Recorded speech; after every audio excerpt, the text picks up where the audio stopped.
Welcome to the Hunting Beast Report, a live video podcast with Dan Infalt and host Jeremy Gillespie.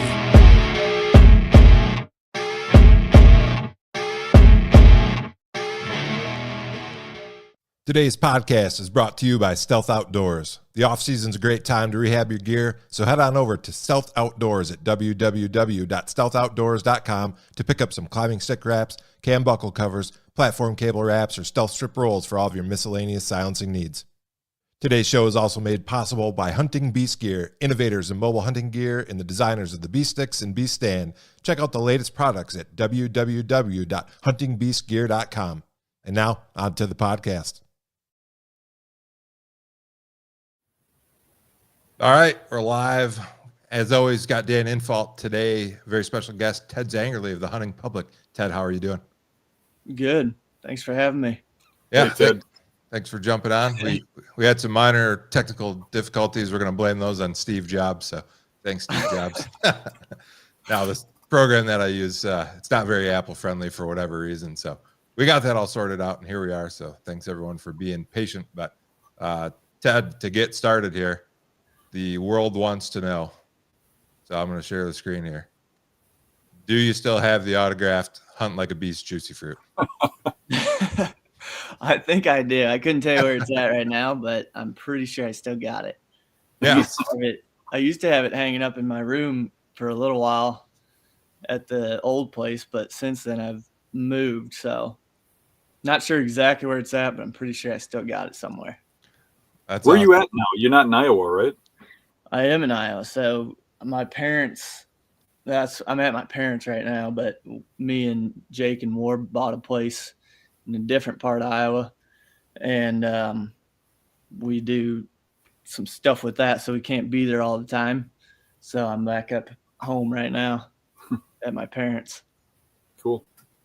Yeah, so we figured that the Juicy Fruit, you and Dan had filmed together, hunted together in the Public Land Challenge, be a good place to start or a refresher. So how did that go? Because that was early on in your THP adventure, right, Ted? What'd you learn on that trip? Yeah, that was when I was an intern in 2018. So that was the first time I'd met Dan and Joe. But it was a lot of fun running around with them because I got to go with them pretty much the whole time. So we were up in the morning, going out scouting pretty much all day, and then hunting in the evenings. So I learned a lot on that week's worth of hunting with them. And then Joe obviously ended up getting that buck towards the end of the trip. So that was cool to see kind of the whole process from beginning to end, I guess. Yeah, that was a cool hunt. That first challenge was my favorite by far. And you weren't even sure if you were going to be on the Public Land Challenge or part of the THP at that point, right? Because you were still an intern. Yeah, that was one of my first trips out of state with them. Yeah. So How'd you get hooked up with that the beginning? What were you doing prior to joining THP, and was your family supportive and stuff like that? Like, how'd that all get started? Yeah, so like back probably 2015, I was still in high school. I had just graduated when I got the internship, but back in like 2015, I was watching Aaron and Zach and Greg on Midwest Whitetail, and I kind of decided that's what I was going to try and do. I was going to try and get the internship with Midwest Whitetail because that was the only one that was available at the time that I knew of. So from there, I just started making videos of my own and trying to make videos similar to what those guys were making. And I figured after high school, I'd probably go to college. I'd try and apply for the internship, but I didn't figure I'd get it because I think the rule was like you had to be 21 or older to get it. So I wasn't real high on my hopes of getting it right off the bat, but then those guys did the Hunt Public deal, and right away they came out with an internship, so I signed up, and that's how I got in. Yeah, speaking of interns, you guys had a pretty funny video that you released recently where you put Colby and Brett, who, if people haven't seen that video, that's the new interns for 2024. Ward was like a game show host, and you guys put him in the hot seat. And What's going on with Colby? Colby, he had a rough time with the questions there. Yeah, I guess most of the stuff he'd seen of the hunting public was just like Instagram reels and stuff like that. So he hadn't watched like many of the videos, which actually made it funnier for us because we didn't know we didn't know that he didn't know that much about it until he sat down for that little video that we did. So we all got a pretty good laugh about that. Yeah. So if people haven't checked that video out, that was a pretty entertaining one. I forget the exact title of it. I think it's 20 questions or something like that, right? Yeah, I think it's 20 questions with THP or exclusive Aaron Warburton interview, something like that. Yeah. How do you guys come up with the ideas? Because obviously off season, tough time of year for content, right? Turkey's over and deer hasn't fired up yet. And the last few videos have been high on entertainment value. So how do you guys kind of brainstorm your ideas and stuff?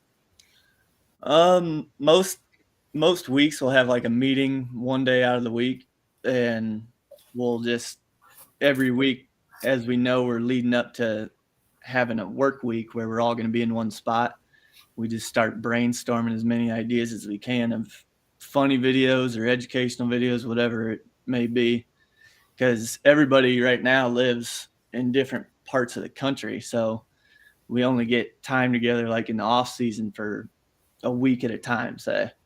So we just brainstorm and come up with as many ideas as we can and try and incorporate funny ones to put in there. So that's how we came up with it. Because last year we did the stereotypes video during the summer. And then this year, that one went over really well. So we wanted to do that again. Mm-hmm. And then we added in the 20 questions deal. But the 20 questions wasn't even like, originally it wasn't planned to where War was going to be all dressed up and, you know, acting goofy, whatever. But that just kind of came as we were filming it. Yeah, just War being Warp, right? Yeah, it just got weirder as it went, which is better for us. It looked like he picked up a suit jacket from Goodwill. It looked like it still had the plastic tag on it or something. Yeah, that's exactly where we got it from. Jake's wife, Crystal, went out and she went to Goodwill one day and we're like, just grab some weird clothes for these skits, whatever you can find. So she found that suit jacket. It was perfect. Yeah. We had Aaron on a while back and I don't know, maybe I don't watch enough of it, but it seems like he's a little more reserved and that lately he's cut loose and he's a lot funnier than I thought he was. Some of that stuff is gold. You know, that's funny that you say that, because when we did the challenges and I hunted with Aaron, he's like a comedian when he's not on film. He's a funny dude. Yeah. Oh yeah, he's funny. He's kind of got two different modes. Either he's real serious or he's just goofing around like that. And sometimes you can't tell whether he's being serious or not. Yeah, exactly. It's hard for me to tell sometimes still. Yeah. Well, one more fun question, then we're going to talk some tactics. We're curious to know if you've had any weird, or what is the weirdest fan encounter you've had? Because imagine you're pretty well known now. Any interesting experiences with fans or viewers? I just got asked this question the other day. Oh God, I can't think of what we even said. Nick was the one. I was sitting with Nick and he brought something up, and oh yeah, we were in Mississippi and this guy was waiting for us at the parking lot, and just as soon as we showed up there, we realized that he was waiting for us to get back, and he had us FaceTime like all his family and all this stuff. And so, which was, I mean, it's cool. We think it's great, you know? Right. Yeah. We talked to him for probably an hour in the parking lot after deer hunting. And we jumped back in the car, me and Nick, after he took off. And we had there's only one way out of this public piece to get back to the main road. And Nick's like, you watch, he'll stop before he gets to the main road and he'll want to talk again. And so we're driving for 2 miles. He was already out of sight, and we're coming up to the last curve to get back on the road. And sure enough, there he was sitting there waiting for us on the side of the road. Round two. We're pulling up and he's got his arm out the window. He's waving us up there to come up and talk. Do you remember at the Michigan Public Land Challenge when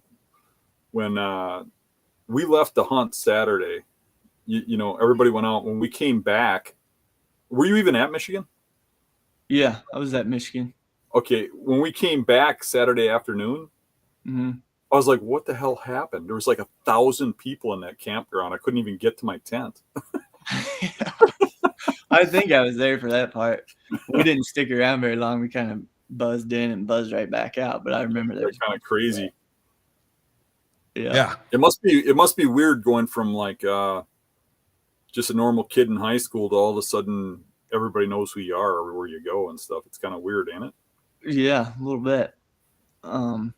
I don't feel like I run into it all that often, but every now and again somebody's like, "Hey, from the hunting public," and I'm like, "Yep, nice to meet you," and then talk for a little bit and then go our separate ways. Everybody's pretty easy going as far as that goes. That's good. Oh, I had one more question, Ted. I like to play guitar. You're quite the guitar player too. So are you doing anything with that these days? Are you playing any solo gigs in a band, doing any of that stuff? Yeah, so I've done 4 or 5 this summer. Guitar gigs. I did a couple at some bars around here, and then I went up to Wisconsin a couple times and played up there. Just from like Jake and our intern last year, Cole Booth. They both kind of lined me up with a couple gigs up there. And so I was like, yeah, I'll play for sure. And those are probably the funnest gigs is up there in Wisconsin because everybody gets pretty into it up there, it seems like. So Yeah. it was pretty fun. I like doing that stuff during the summer. Dan, you're not a big drinker, but I know Wisconsin regularly tops the list of highest alcohol consumption in the state. So there's a lot of drinkers up here, yeah. A lot of people like to have a good time in Wisconsin.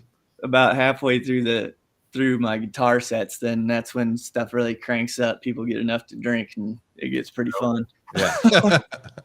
That's awesome. Well, Ted, obviously you're familiar with Dan and the Hunting Beast, so we'd like to talk about tactics a lot. We'd like to talk to you about since you've been with the hunting public, you've traveled tons of places, gained tons of experience. What do you think are some of the most important things a hunter can do when they get into a new area to have success as quick as possible in that area? I'd say the first thing comes to mind that I've learned from going with the THP guys and whatever on the trips is spending a lot of time in the car. Like when you first get to an area, instead of like just diving right in right off the bat, just taking some time and driving around, checking everything out, glassing from the car if that's, worthwhile in that area that you're in. I feel like that helps us to narrow down where we want to start a lot of times because you can get an idea of like where people are at and you can like cross-reference the map to the habitat that you're seeing once you're actually there in the area. And I guess I feel like that helps you to slow down when you first get somewhere and just kind of take everything in and then from there narrow it down as you go. Whoops. And how big an area typically? I'm sure it varies by where your destination is, but when you say drive around in the car, are you driving around like a 10 square mile area, 100 miles? And are you doing that for just like an afternoon or a morning or a couple days? What's that look like usually? I guess it depends on where you're at, but usually like if we get to a piece of public that we want to focus on, however big it is, we'll drive the perimeter of it and, dive into one parking spot, take a look, go around and just kind of check the whole thing out before we decide where we want to dive in at and start scouting. Then once you've focused in on that area, from driving the perimeter or doing your glassing or whatever you're doing that first day, what do you do once you get in the actual piece? What do you think that's helping you out there? Just diving in. A lot of times we'll have after we do our drive and we've already been looking at it on the map, obviously, before we get there. So then we'll just slowly walk into a piece and looking for sign, obviously, rubs, scrapes, whatever it may be, and then working our way back into wherever we think the deer might be bedding at. And then just from there, taking whatever we learn as we're walking in and making hunts based off that, I guess. Yeah. One of the things we haven't talked, Dan, with guests very much is, and I'd be interested to hear Ted's take, is when do you write a piece off? So let's say you did the perimeter and it looked maybe marginal or good enough to hunt, but then you get in there and it's not producing. How long do you give it before you abandon ship and look for something else? I feel like 2 days probably. I don't know. I feel like it varies so much, but I feel like if I haven't seen anything worthwhile in a couple of days, like that's probably a hunt in the afternoon, say, and then you scout close to wherever you're focusing in on. And if you ain't finding what you want to find or what you need to find, you might hunt it again that night if you have somewhat of a feeling about it. But then if you ain't in the action, then a lot of times getting out of there, getting on to the next thing. Mm-hmm. But I don't know. I feel like as I've hunted more and more, I'll bail on an area pretty quick if I'm not seeing, the fresh sign or whatever I need to see that keeps me in there and keeps me trying. I have a hard time even hunting a spot unless I believe in it. So I just keep moving until I get into the action. Yep. You got a successful hunt you can go through that you did on a road trip? Yeah. I can go through one. This wasn't on a road trip. This was in Iowa, but I think it's a pretty interesting hunt. So me and Keith, this was in 2022. We had been hunting an area with the bow, and it's like a big piece. It's a big ridge that runs way out, and there's like 2 really big ridges that run down into this bottom, and it's like all river bottom, bunch of CRP and willows and stuff. And as we were going into that piece, we kept running into fresh scrapes, like really fresh scrapes, and we're not that far from the car at all. And I was looking at the weather for that week and for like the next few days, and the wind was all going to be in our face where we could get in there from that ridge without blowing it back into where we thought the deer were bedded. And the whole time, like where those ridges were coming down into the bottom, we kind of figured that's probably where the bucks were going to be. But instead of just diving right into that spot, we kept hunting back up closer to the road because we'd run into fresh scrapes. And then, one day we'd go in, climb a tree because there was a fresh scrape there. And we're still a good, I don't know, half a mile from where we think they're bedding at. And we'd hunt there and we wouldn't see anything, or we might see a doe or 2 or something.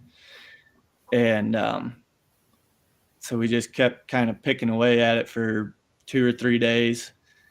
And finally, the day that we wanted to dive in there, it was like the weather was pretty stagnant. And then there was one day where it was going to the wind was really going to pick up, and it was going to be like 15-mile-an-hour wind.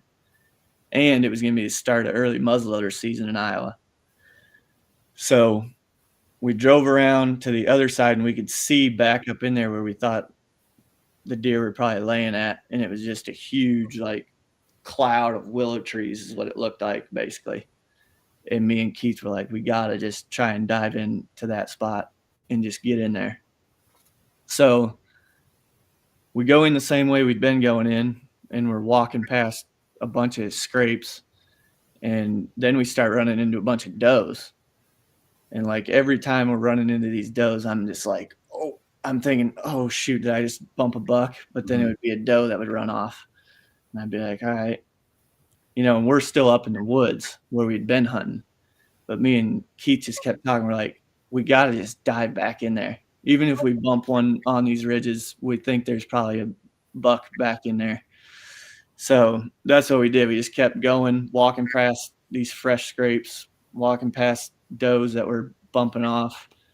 And eventually we get down close to where we can see into that bedding area, I guess. And as we're making our final little approach to pick a tree to get in, all of a sudden a buck comes running out of there, and he runs like right to us at like 50 yards probably. And I shot at him with the muzzleloader, missed him first shot, reload another one, and then I killed him on the second one. Uh-huh.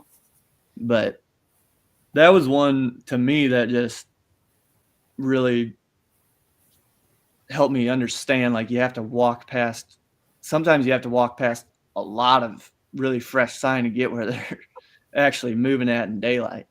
And like, I'm bumping a bunch of does, and that was making me nervous. But then at the end of the day, you just had to get all the way in there to where they were moving around at in daylight, I guess.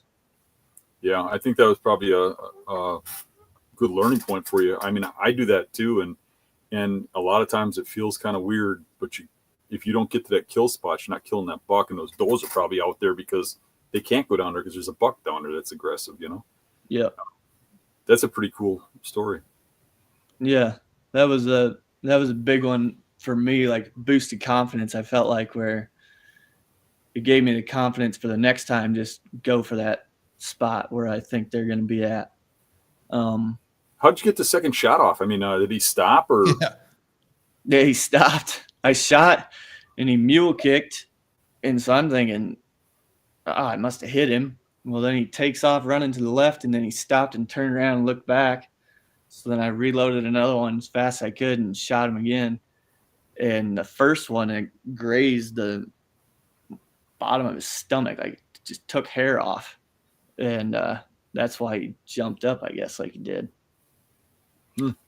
But Ted, we're going to take some questions later. I got a couple more for you, but I want to get to this one real quick. So this is from Zeke Outdoors. It says, Ted, did you ever hear anything about the people who were screaming and shooting when you were hunting that one time? It looked and sounded scary, like a murder almost. Did you ever hear anything else about that?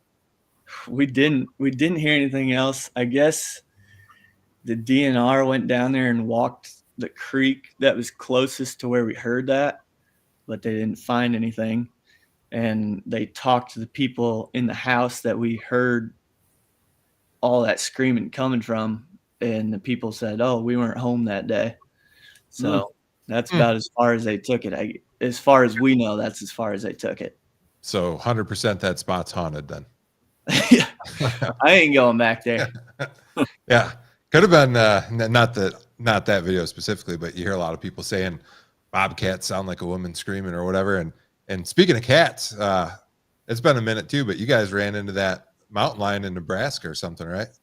Yeah. Well, talk to me about that experience. That was pretty interesting. Yeah, so that was a funny one, because so me and Grant, we go down into this spot and we're like scouting our way through trying to find a spot to hunt that night, and it's a huge area, like, and there's only one way in and one way out because there's private on both sides other than the one access spot. So we walk way in there that day and we're moving around, and all of a sudden we look up and there's looks like a deer laying there up against this tree. And so we're sitting there glassing it, and we're coming up with a game plan to sneak up on this thing because we are pretty convinced that it's a deer laying there. And as I'm looking at it in the binos, I see this tail come up just like one time. It just went up like that and came back down. I'm like, holy that's a mountain lion. And so me and Grant are just freaking out then. We're like, didn't expect that. We were just about to sneak up on him. So we're standing there trying to figure out what to do, if we should just keep walking and keep going. Well, then we decided to holler at it. And Grant's like, "Hey, cat." And that thing snapped up and took a look at us for about 20 seconds. And then it just kind of slithered off back into the brush. But this wasn't even in the video. So we go hunting the rest of the day. Don't get into anything. And we're turning around to walk back to the truck. And Grant's like, "I can't find my phone." Lost his phone out there. Oh, no. And he's like, "Oh, you just go ahead. Go back to the truck." And I'm like, "Sure?" And he's like, "Yeah, just go ahead." He's like, "It should be right here somewhere." So I'm like, all right. So I take off walking and I go back to the truck. And I'm sitting at the truck in the dark for like 2 hours. Oh and boy. he's not back. And I'm going, that ain't good. No. I'm going to be in trouble because I lost the intern, Yeah. and I don't know where he's at. He's a cat kebab now. Yeah. So then eventually he makes it back, and he goes, my phone was dead. He found it. Have anything dialed in for the first part of the season? Because we got 2 Wyoming elk tags with Jake and Zach both have Wyoming elk tags. So we're kind of trying to, we don't have set plans for that yet. So we're trying to see when exactly we're going to start going out there and then kind of make our plans based around that. Yeah, I didn't know if you guys would be hunting right now, like doing antelope or something, or some places I think even open deer, in mid-August. Yeah, we haven't gone antelope and hunting like the last 2 years now, which kind of is a bummer because that was always a fun way to start things off before September even rolled in. But now the antelope tags have gotten a little harder to get, so we haven't been able to get tags for that. You guys ever do any bear hunting or think about doing that? Not really. We haven't even really talked about it much, to be honest. That's spring hunting out in the mountain looks fun. Yeah. I haven't done that yet. I usually just do fall bait hunts, but I love bear hunting. I think it's pretty cool. Yeah, I haven't done it. I know Jake did it one time In quite a while Wisconsin? ago. Yeah, I think it was in Wisconsin. But other than that, I don't think anybody's tried bear hunting yet. Dan, can you hear me again? Oh, what's going on with Jeremy? I got both of you. I can hear Jeremy. Okay. Yeah, Dan can't hear me. I for some can't see reason. him. Yeah. He's been going, "Hey Dan," for like the last Yeah. few Okay. questions. All right. Well, we're having some issues today. Thanks to the internet. We can't see you, Jeremy. Well, Ted can apparently, right? Or no, you can just hear me, Ted. Yeah, I can hear you and see you both. Okay. Can he hear you? Yeah. Yeah. Well, So I can't even see the questions. You got any more hunt stories for me? How'd you do last year? Last year, I shot 2 bucks in Iowa, one with the bow, one with the muzzleloader, and then went up to North Dakota, but didn't end up filling a tag up there. Mm-hmm. But that was pretty fun hunting up there, wide open, a lot of glassing. How much do you get to hunt, or do you have to? I would imagine you help with filming, help with editing, all that stuff. So you're not always hunting, right? Not always, but I feel like it's a pretty even split throughout the whole group for the most part. So Whoever's 50% of the time you're hunting. Yeah, I'd say. That's cool. Yeah, it's a lot of fun. It's pretty cool because nobody's really,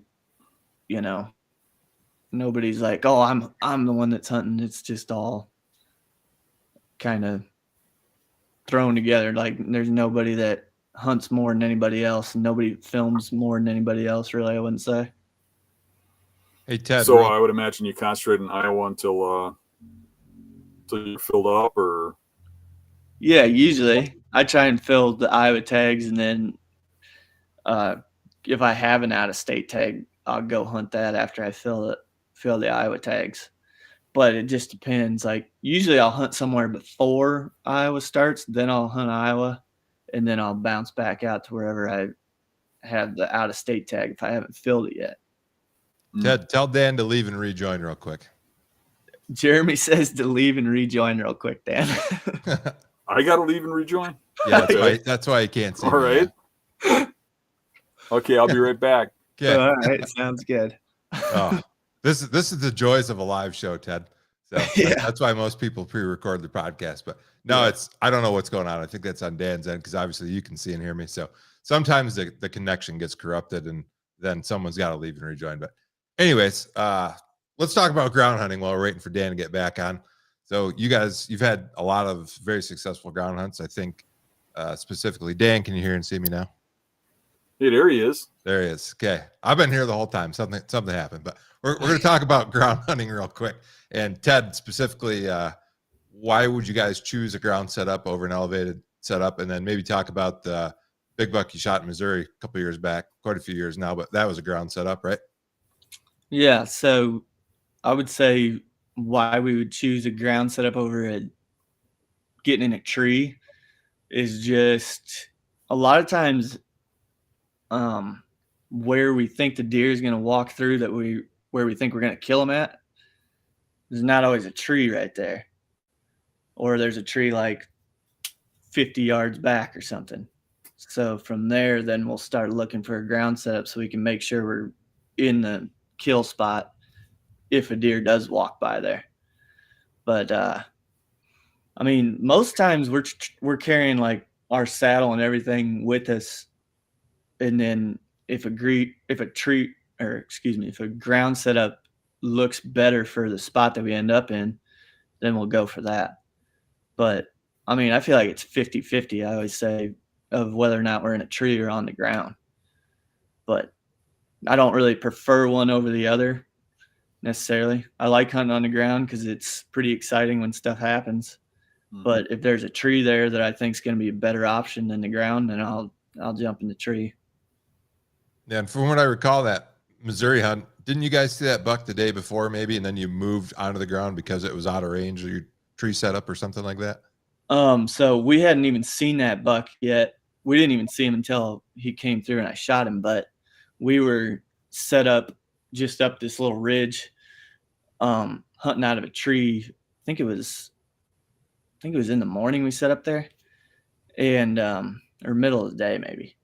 But we were watching several. I think we saw 3 bucks go along the same trail, and it was downwind of us.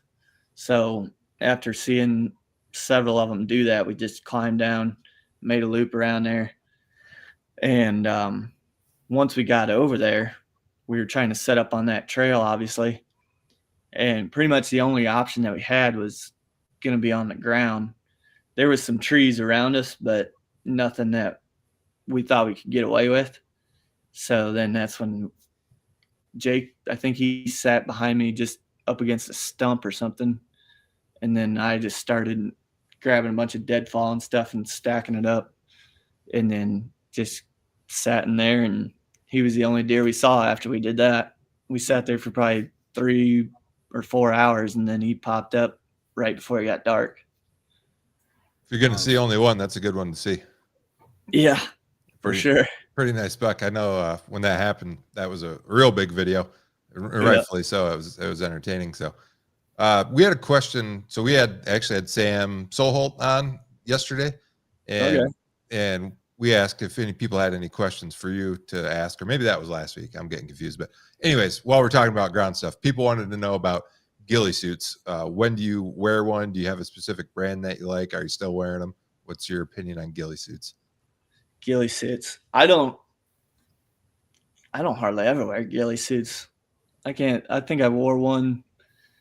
I know I wore one that first year for a little while, but then after that, I don't really think I've worn one. I've used a North Mountain Gear one a couple times for deer hunting and turkey hunting, but for the most part, I kind of like to just wear normal clothes. The only reason I don't wear a ghillie suit, I think, a lot of times is just because it can get hung up on stuff when I'm walking, and I don't like that. But they definitely help you blend in, I think. Mm-hmm. Yeah, I've heard it's a niche case scenario, but I've heard of people like derailing their bows and stuff when the ghillie suit material got between the cams and the strings, and they let the bow go off, and it derailed their string off the cams and stuff. So yeah. I know some of the bow hunting specific ones, I forget the name of it, but some of them don't have the ghillie material on the inside of the shooting arm and stuff. So or if you were going to build your own, that'd be a good thing to look out for. Yeah, I've seen that. Yeah. But I was going to say the ghillie, I had one. I stole one from my dad before I went down for the internship. Used that for a while. Then we had some from Jim Reiser that he sent, and those were like big and bulky and had a bunch of strings on them and stuff. And we wore those quite a bit. And then since then, I haven't worn one, but I've worn the North Mountain gear one a few times. Okay. And then speaking of Sam, we got some filming tips from Sam, and a lot of people are filming their own hunts these days. So obviously you've learned a ton the last 6 or 7 years, but give us maybe 2 or 3 of your top takeaways for filming, whether that's with a cameraman or self-filming.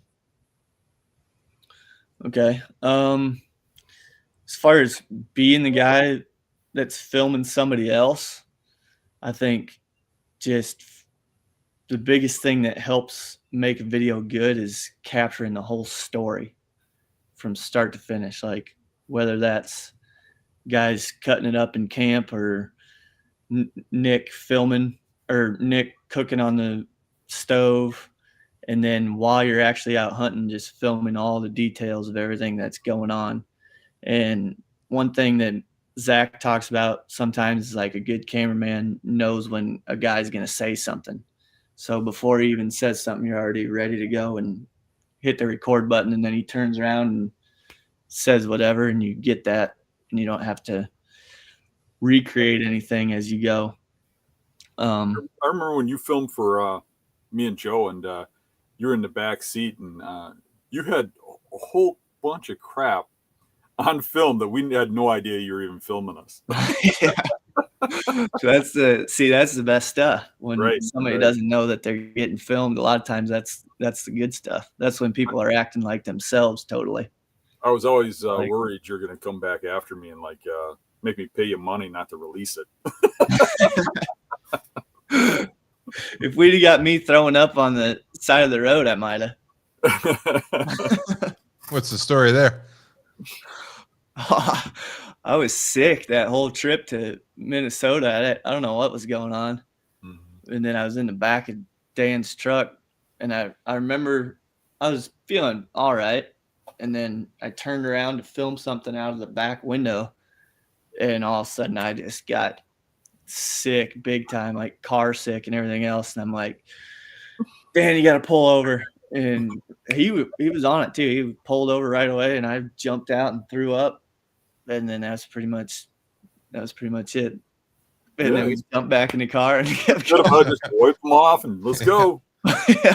Road warrior. And then while he's sick in the truck, I mean, we're driving like 3 hours to where we hunt. Yeah. Yeah. We were going a ways. Yeah. Well, Ted, just a couple more and then we'll get in. We got quite a few questions from the audience, but I got close to the wrap up here. I got a tough one for you. And before I ask you this question, I want to state that Dan and I, we've both had our fair share of shooting woes, right? A lot of Dan's have been on camera. You have also had a few shooting woes on camera. So one, I imagine it's a lot tougher when you got tens of thousands of people watching and Monday morning quarterbacking you about what you should have or shouldn't have done. But how do you deal with that? And for people that have had those same issues, what would you tell them? What's helped you? How do I deal with it? I usually just don't look at the comments, and then I just go about my day and keep going. That's solid advice there. Yeah. So I try not to worry about it too much. And then it's one thing that's helped me is Joel Turner. I don't know if you've heard of him. Yeah. He's got like big course online. Yeah. Shot IQ or something, right? Yeah. Yeah. So I've been kind of studying some of that, and that's helped me out quite a bit, actually. Anything specific you picked up from Joel? Yeah, the one thing specific that's helped me is like talking to myself while stuff's about to go down, and just, telling myself, stay calm, whatever, follow through, put the beat on his head, whatever. And I'll just keep turkey hunting, I guess is what I'm talking about here. Sure. Yeah. But because I'll get rattled big time turkey hunting, especially. Those things freaking give me a serious charge. But yeah, so that's what I've focused on more the last couple of years, is just talking to myself in my head as stuff's going down. It's helped me stay more focused on what's actually going on, for sure. Yeah, no, that's all good advice, and I went through my own shooting issues too, and that was the big thing for me was I had to like talk myself through it early on, and it was for me, I just always told myself, breathe, aim, follow through. Because every time I messed up on a deer, it was because I didn't follow through. So Yeah. Ashley, are you here? Did I just see Ashley jump on? You got to refresh your audio. We can see you, but we can't hear you. We have all the issues. That's a live show. Last two things, Ted. Plans for this fall, and where can people follow you on social media or find, obviously, Hunting Public, but you doing anything on your own?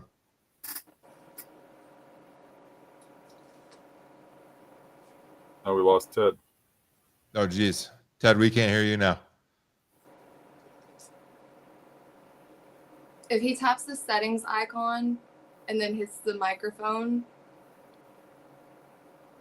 and then toggles it off and then back on, it should come back. Under the gear, Ted. You got to probably under the gear, hit your microphone button and then hit it again. Yeah, we'll see. We'll wait for Ted.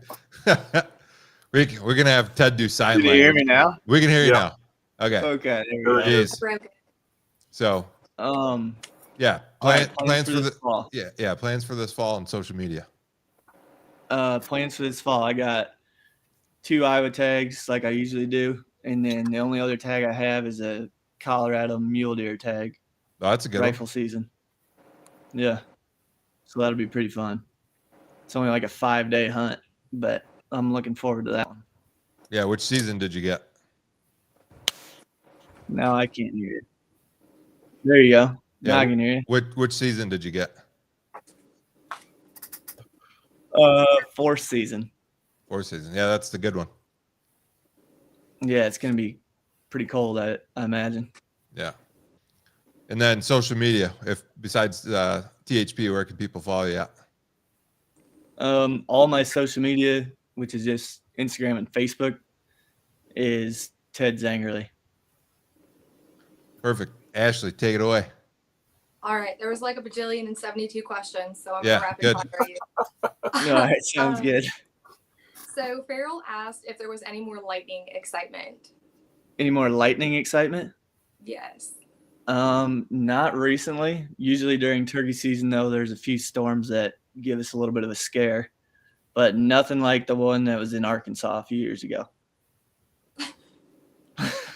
I couldn't imagine. Buckslayer asked, besides Kansas and Iowa, what are your favorite states? For any hunting, I would say Wyoming. I like going out there and elk hunting. That's pretty high on the list, I would say.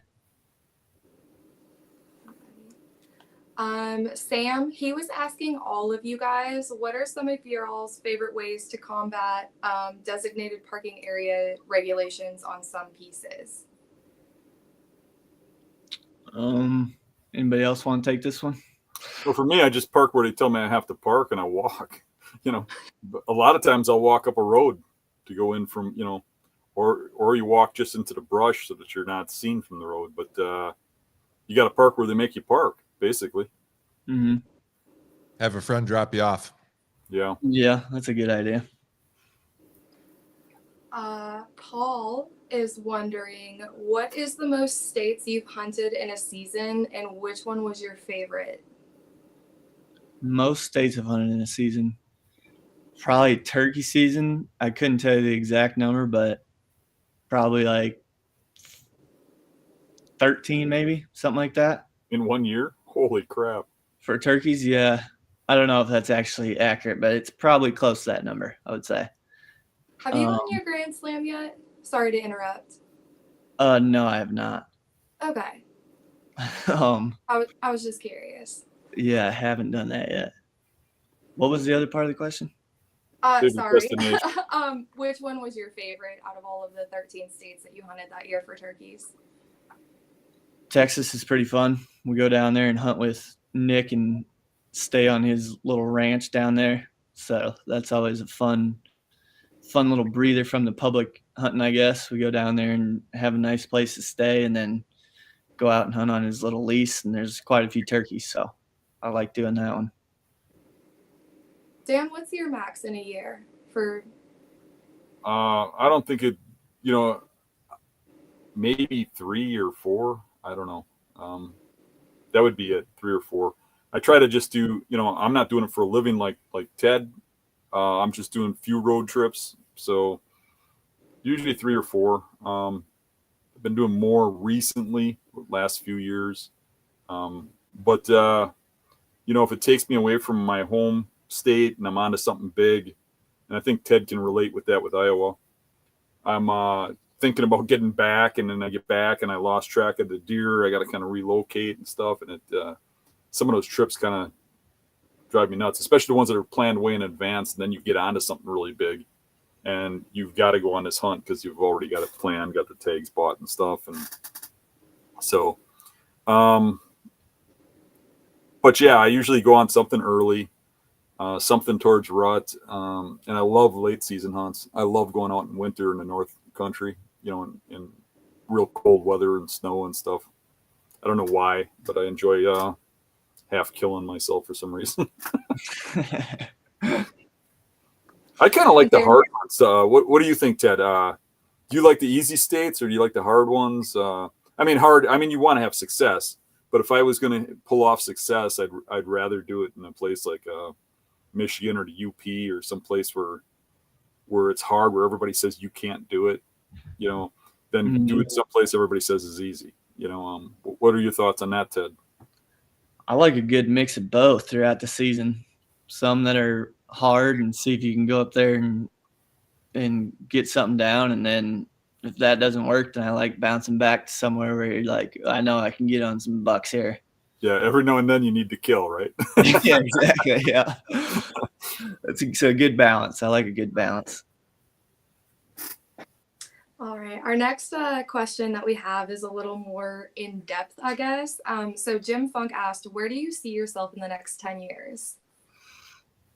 Hopefully still doing the same thing with THP, filming and hunting.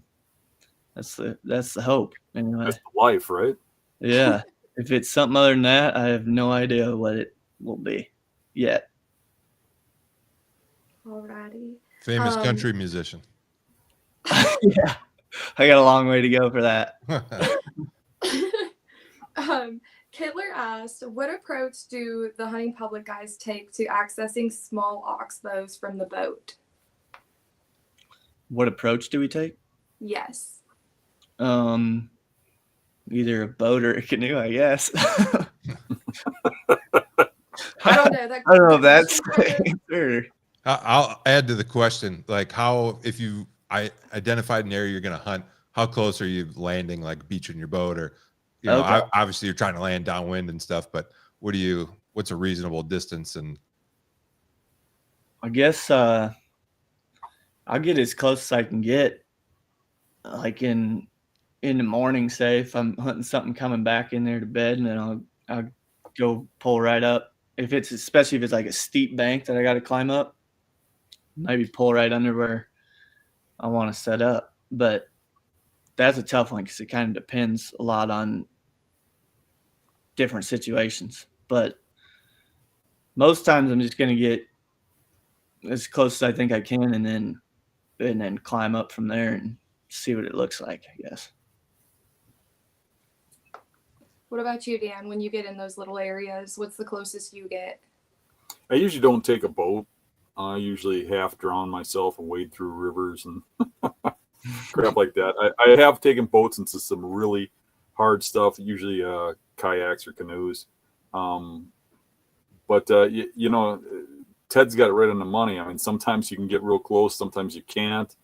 It's all a matter of either knowing or guessing where the bedding is so that you're not blowing stuff out of there, and making sure you're not making noise, or boats are notorious for making noise. If you hit a oar against the side of it or you splash water, traveling with the current so you can drift is usually a good thing if you can come in from either way, instead of making any kind of splashing.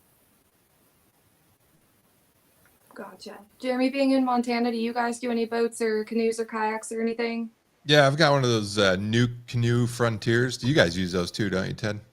Yeah, those are nice. So if you're gonna pick up, they're pricey. Let me start out by saying that. But if you're gonna pick like a one-man solo rig, new canoes a good way to go. They're real stable for a kayak. They're wider than normal, and I don't remember off the top of my head. It's like 600-pound weight capacity, where normal kayaks 200 or 300, and they got a square back so you can put a trolling motor and stuff on them. I bought it specifically to hunt a deer that had a big drop time the first year I moved here. Didn't end up killing it, but it was big enough that I wanted to do that. And then just on oxbows in general, a lot of people don't know, like when high pressure is moving in, not always, but usually you get like a clockwise movement of the air. So if it's blowing, let's say to the west, and high pressure is moving in, it's going to start blowing more out of the north, right? Clockwise, it's going to go west to north. And if you've got a buck that you know is in an oxbow, I try to watch for the weather like that, because you can kind of, like Dan hunts just off wind, you can count on the wind to shift in a predictable direction then if you got a front moving in a lot of times. So that's a good tip for access. So if you know you're going to get a west to north shift, you can hunt on the south side of the oxbow, and that can help you out there. One thing too about that, like a lot of times if you're in like a river or a creek or something that's got higher banks, a lot of times that wind will just funnel right down through where you're staying in the creek a lot of times. So you can get away with some stuff there if you need to go past wherever you think the deer are, you can get away with that sometimes as long as it's staying in the creek with you. All right. Next question was from Walker, and he was wondering what kind of success you had before the hunting public. Not much. Refreshingly honest. I like it. Yeah. Let's see. Before the hunting public, I shot a 8-pointer. A pretty nice 8-pointer. It was like my first deer during youth season with my dad. And I shot a doe with also youth season. And then first thing I ever shot with my bow was like a spike like this. And that was when I was about 16 or something. I think that was about it. So you kind of grew up on camera. That's got to be even more stressful. We were talking about the shooting stuff. I mean, it's going back to the first couple of deer I shot. I'm sure Dan, Ashley, you guys feel the same way. It's like there's a lot of nerves those first couple ones, especially with the bow, and then to have somebody with the camera over your shoulder, that had to be pretty tough. Yeah. Just try and block it out and go with it, I guess. But so yeah. That brings up a good point of what was Aaron and the guys looking at when they're looking at you for an intern? Are they looking for a guy who's killed some deer? Or are they looking for a guy who is just real good with cameras? Or are they looking for a certain type of attitude or the way you carry yourself, or a little of all that? I'd say a little of all that, more so the cameras and the type of person you are, I guess. Because once we hire you as an intern, then we got to be around you for like 24/7 through January. So, yeah, so a guy like me who went to Iowa this year and had to go home because I accidentally pressed the gain button and turned the gain off on my camera and couldn't figure out how to turn it back on, probably wouldn't be welcome to be an intern. If you don't open the door and press the on button, I'm not that great with a camera. But yeah, so it's a little bit of both those things, I'd say. Did you do any video stuff before the hunting public, or did you mostly start with the hunting public? Yeah, so I started doing video stuff when I was like 15 or 16 or something. Not working for anybody. I was just trying to figure it out on my own, I guess. So self-teaching myself how to do what those guys were doing to try and get the best chance at getting the internship whenever I had the opportunity to apply for it. Okay. Zeke asks if you ever heard anything about the people screaming and shooting when you were hunting. Oh, sorry, Ashley. We covered that one before you jumped on. Oh, did you? Yeah. I'm Yeah. sorry. Jimbo was asking, what is your most memorable hunting public hunt for you? Probably the Wyoming elk hunt that me and Warb went on with Born and Raised. say that one's up there quite a bit because it was just one of my first times going elk hunting, and it was a full 12-day hunt, and you could see the elk quite a bit. So we were learning a lot from that.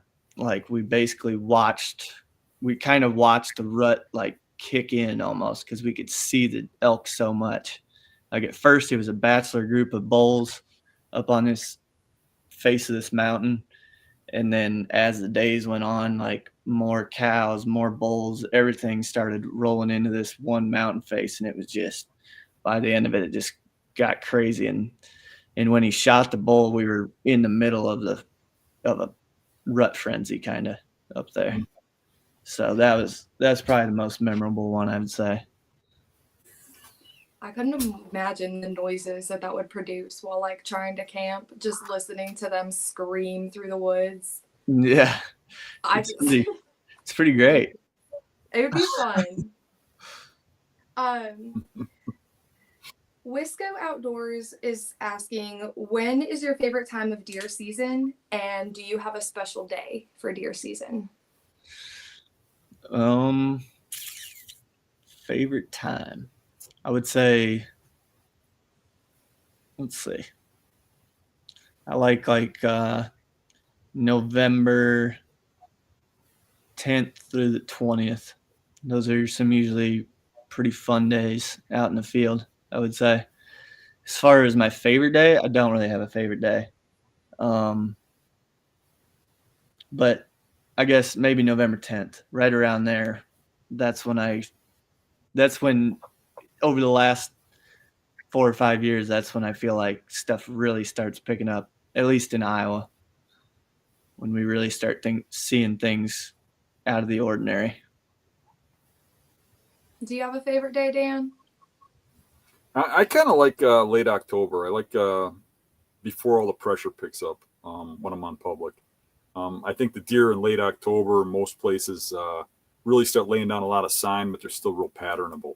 The rut hasn't really kicked off, and but they do lay fresh sign everywhere they go, and it's real easy to read like a map. And it seems like most of your popular destinations, like say Southern Iowa or Kansas or all these places, those people take vacations and wait for rut, and just before those vacations kick in, nobody's hunting because they're all working for their for their vacations and stuff. In that time frame, you seem to have to yourself. You don't have a guy 100 yards down the hill or something that you don't know about. So I've always done really well late October.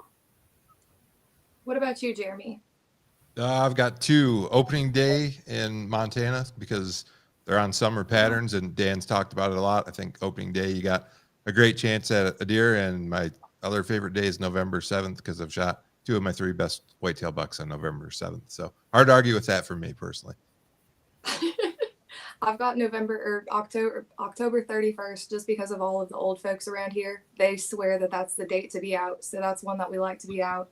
And then the 6th through the 8th, which is my birthday, is on the 6th. And then through the 8th is when there's a lot of activity. So that's when we like to go out a lot. Right on. It's funny. Ours are all not that far apart as far as dates go. The next one I have is from Jeff Kennedy. He said, when are you going to come to Maryland and hunt Sitka deer in the marsh? I have no idea, but that sounds like a great time.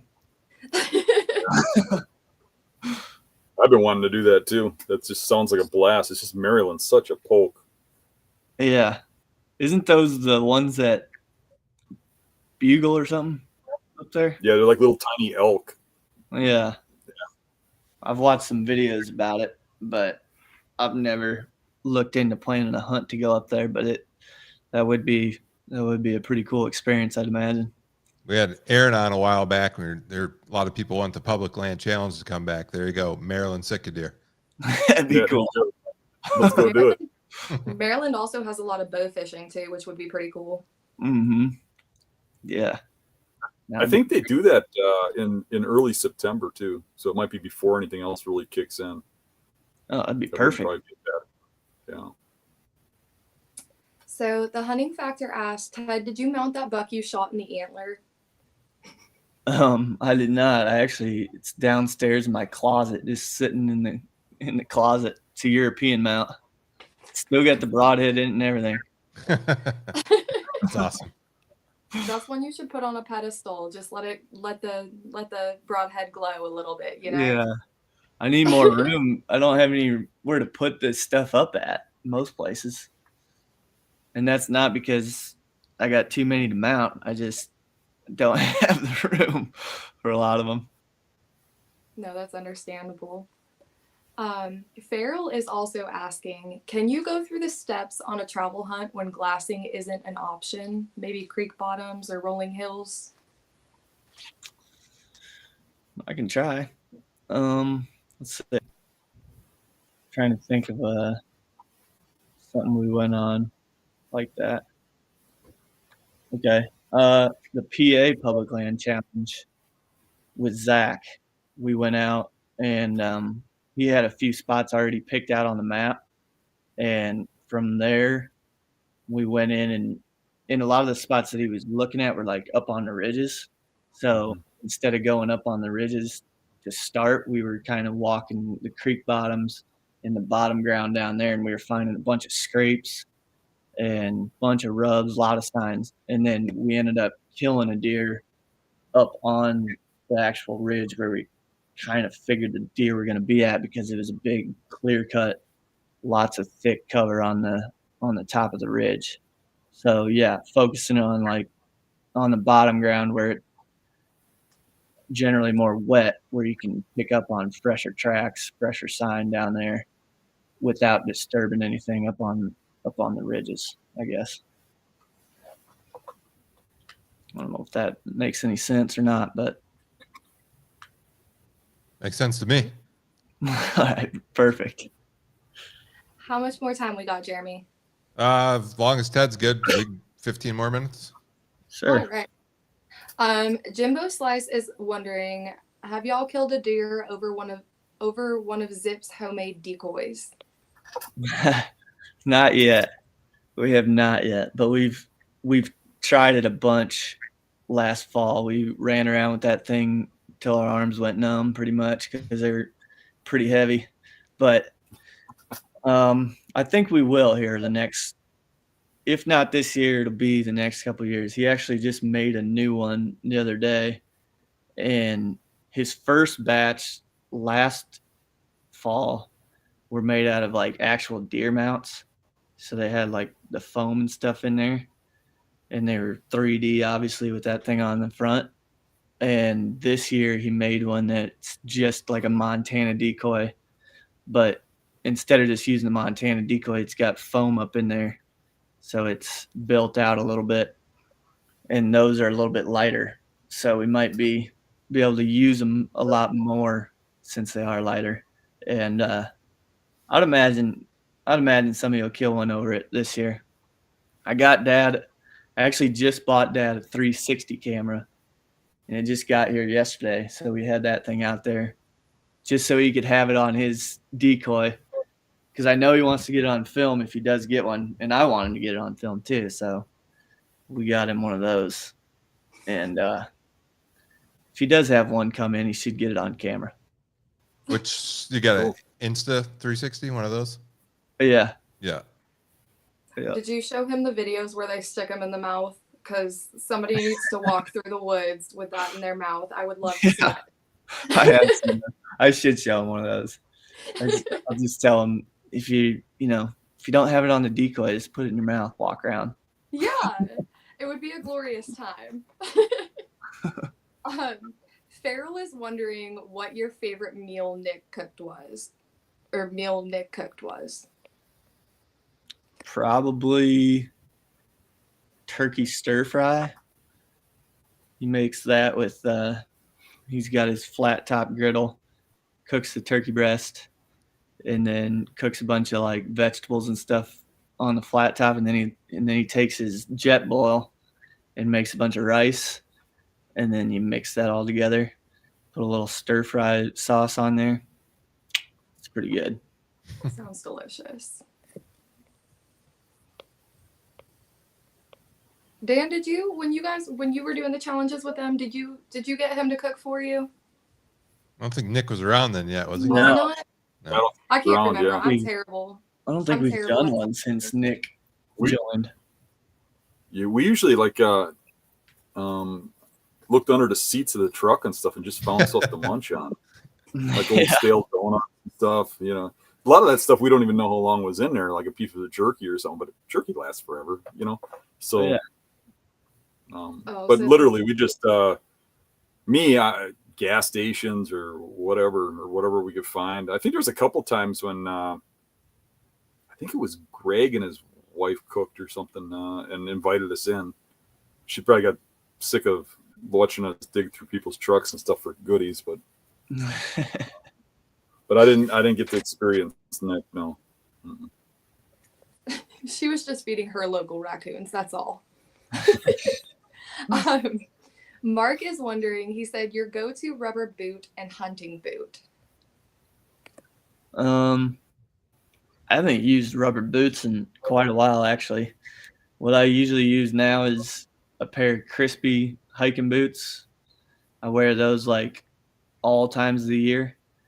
But when I'm hunting, then I'll take a pair of Wiggies, which is just like a little set like this big of pull-on hip waders. They're super light. They're like basically contractor garbage bags, except they're made for wading through water. And those work pretty slick.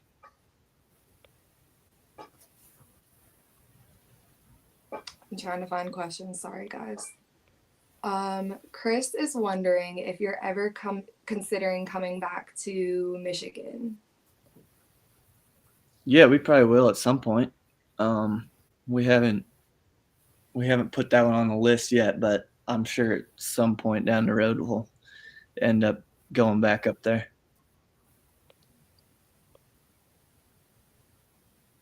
Frisco 94 asked, have any of you guys seen your cameras go dry for buck activity in late July, early August? All of my bucks have disappeared. Yeah, so I killed a deer opening day in Iowa one time, and we had bucks on our trail camera like probably from beginning of July until midway through August, something like that. No, actually, it was a little bit longer, I guess, because Iowa doesn't open until October 1st. So we had bucks on there from like middle of July till halfway through September, I'd say. And the camera was on a trail that was going from the bedding out to a cornfield, out to a standing cornfield. And like in those last couple of weeks leading up to October 1st, the deer had shifted over to the acorns. So instead of coming up that trail, they shifted just a little bit, and they were going up to this little ridge where there was a bunch of acorns. So we went in that first opening day, checked the trail camera, realized that there weren't any bucks coming through there recently. So we had already scouted this other ridge where we figured there'd be a bunch of acorns. And we decided we were going to loop back around, jump up on that ridge and check for sign just to see if there was any sign up there. And if there wasn't, then we just keep moving back in. But we jumped up on that first ridge, and it was like tore up where you could tell they'd been eating a bunch of acorns. And there was only one buck rub in there. But we climbed up right there and ended up shooting a buck. So the camera went dry like 2 weeks before season started, but they had just made a little shift over to the acorns instead of going out to those crop fields. So that's one example of something like that, I guess. Somebody added to the last boot question. They're wondering what Crispies you're wearing.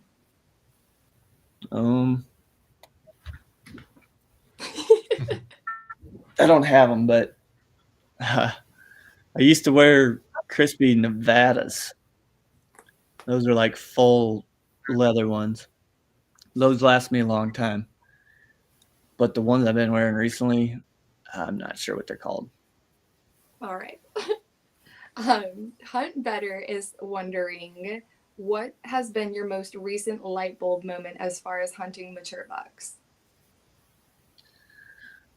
Probably that last story that I was telling these guys earlier in the podcast, where we were running into a bunch of fresh sign up on hardwood ridges that were easy to get to. And we had to go past some of that sign to get into the actual bedding area where the bucks were hanging out in daylight. But that was a pretty big light bulb moment for me, I guess, to, instead of hanging out where you're finding all the fresh sign, just keep pushing in. And even if you have to walk past some deer, which is what we had to do. We had to walk in and bump a bunch of does just to get back to where we thought the bucks were at. And then there was a buck in there, and we ended up killing him. So not being afraid to just dive into the best spot, or at least where you think the best spot is, especially if you're seeing that type of sign on the outer edges of that area. I'm not finding, unless I missed some, Jeremy. Okay. Well, we can wrap up there. Okay.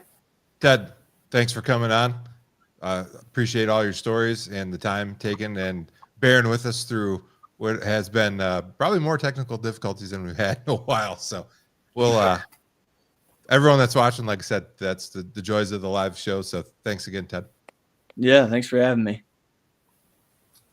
Dan? Thanks for coming on, Ted. Really appreciate it. You're always welcome. Really liked you. I always liked it when we got together and stuff. Appreciate you coming on. Yeah, likewise. Appreciate it, guys. All right. Oh, we got a special visitor. Hey. So, all right. And thanks as always, Ashley. Thanks to all the members that tuned in and everybody that tuned in. Had a really good turnout for this episode. So thanks, everybody. And back-to-back episodes today. So Dan, thanks for setting that up too. We will be back next Tuesday at 7 Central. Catch everybody then.